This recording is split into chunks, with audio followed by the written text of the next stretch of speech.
এসেছি বলো তো?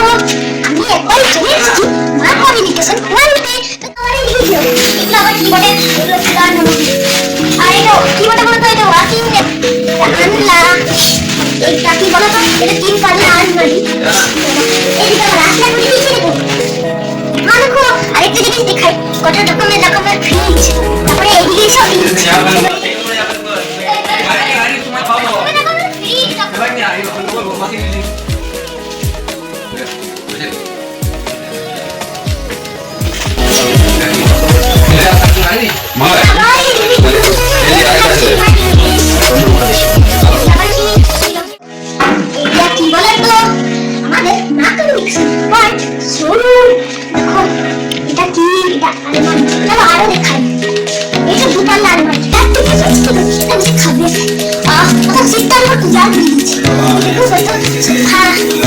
আবার কি বলি